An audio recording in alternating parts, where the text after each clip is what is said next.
اعوذ باللہ من الشیطان الرجیم بسم اللہ الرحمن الرحیم قل ارأیتم ان اخذ اللہ سمعکم وابصارکم وختم علی قلوبکم من الہ غیر اللہ یأتیکم بہ انظر کیف نصرف الآیات ثم ہم یصدفون قل ارأیتکم ان اتاکم عذاب اللہ بغتۃ او جہرۃ هل یہلک الا القوم الظالمون وما نرسل المرسلین الا مبشرین ومنذرین فمن آمن واصلح فلا خوف علیہم ولا هم يحزنون والذین کذبوا بآیاتنا یمسهم العذاب بما كانوا یفسقون صدق اللہ العظیم۔ سورہ الانعام کی آیت نمبر 46 سے لے کر 49 تک آپ کے سامنے تلاوت کی ہے۔ قل ارأیتم، آپ کہیے، فرما دیجئے، یہ تو بتائیں، یعنی اپنی قوم سے کہیے جو آپ پر ایمان نہیں لے کے آ رہے۔ یہ سورہ مبارکہ مکہ مکرمہ میں نازل ہوئی، نبوت کے 12ویں سال میں، ہجرت سے 1 سال پہلے، اور مخاطبین اہل مکہ ہی ہیں، مشرکین مکہ ہیں۔ فرمایا کہ آپ فرما دیجئے یا کہیے یا پوچھئے، ارأیتم، یہ تو بتاؤ، ان اخذ اللہ، اگر اللہ لے لے تمہارے، ان اخذ اللہ، اگر اللہ لے لے، سلب کر لے، ختم کر دے، سمعکم، تمہارے کانوں کو، وابصارکم، اور تمہاری آنکھوں کو، وختم علی قلوبکم، اور مہر لگا دے تمہارے دلوں پر۔ یعنی آپ ان سے پوچھئے یا آپ انہیں کہیے کہ یہ تو بتاؤ کہ اگر اللہ تمہارے سننے اور دیکھنے کی طاقت کو چھین لے اور تمہارے دلوں پر مہر لگا دے، من الہ غیر اللہ یأتیکم بہ، تو اللہ کے علاوہ کون ہے جو اسے تمہارے پاس لا سکے؟ اللہ کے علاوہ کوئی اور الہ ہے؟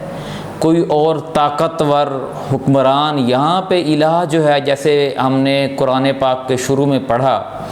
کہ الہ کے جو مطلب ہیں یا معنی ہیں، ان میں سے ایک مطلب یہ بھی ہے کہ حاکم، حکمران۔ یہاں پہ الہ حاکم اور طاقتور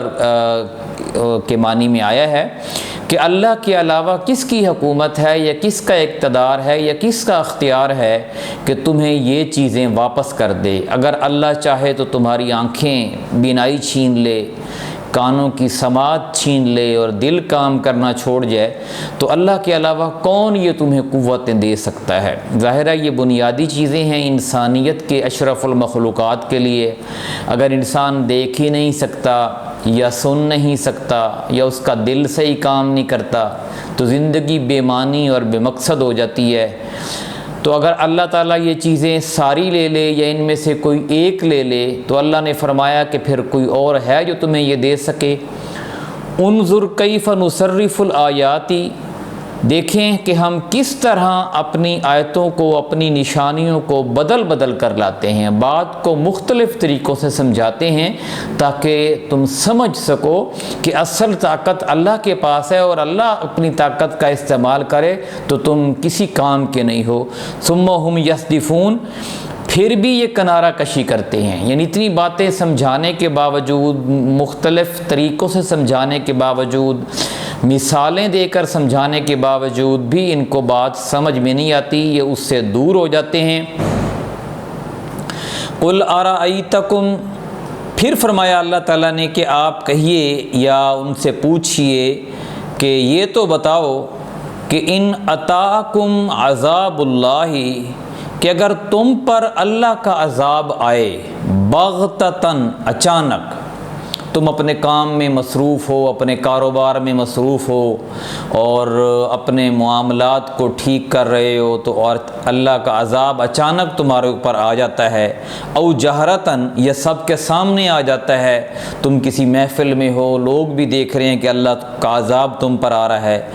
هل یہلک الا القوم الظالمون، تو کیا ظالم قوم کے علاوہ بھی کوئی ہلاک ہوگا؟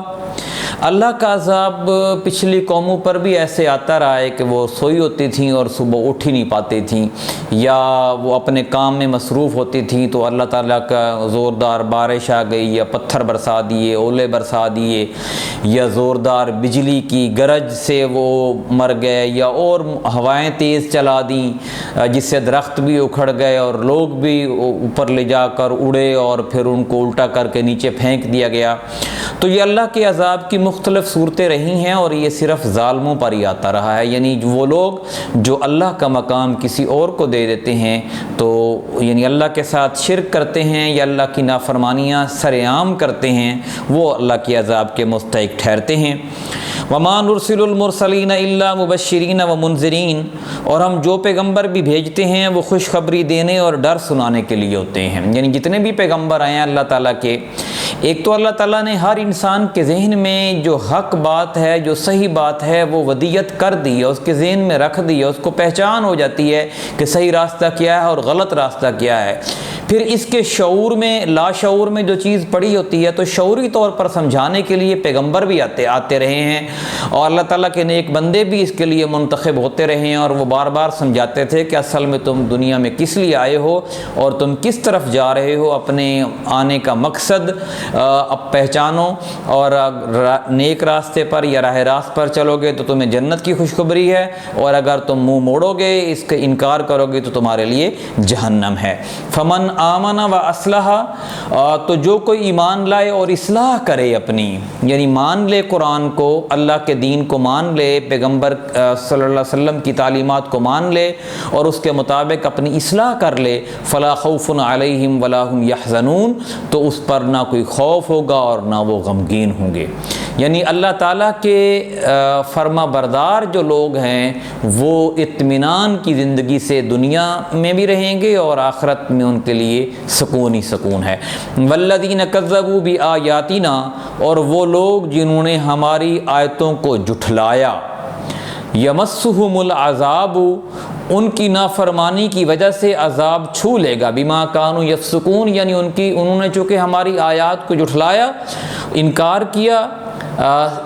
یفسقون یہ ہوتا ہے کہ بات سمجھ میں آ جائے اور پھر آپ جان بوجھ کر اس سے آپ انکار کر دیں، پھر بھی آپ عمل نہ کریں، تو اس کو ہم فاسق کہتے ہیں۔ قرآن نے اس کا لفظ جو استعمال ہوا ہے وہ فاسق ہے، یعنی نافرمان۔ تو نافرمان جو لوگ ہیں جو اللہ کی آیتوں کو قولی طور پر، عملی طور پر جھٹلا رہے ہیں، اس کی نشانیوں کو، اس کے فرامین کو، تو ان کا ٹھکانہ جو ہے وہ جہنم ہے، ان کے لیے سخت عذاب ہے۔ جبکہ فرما برداروں کے لیے کوئی خوف اور کوئی غم نہیں، اور ان کے لیے جنت کا اللہ تعالیٰ نے جزا دی ہے۔ اللہ تعالیٰ سے دعا ہے کہ ہمیں قرآن کو سمجھنے اور عمل کرنے کی توفیق عطا فرمائے۔ جزاک اللہ۔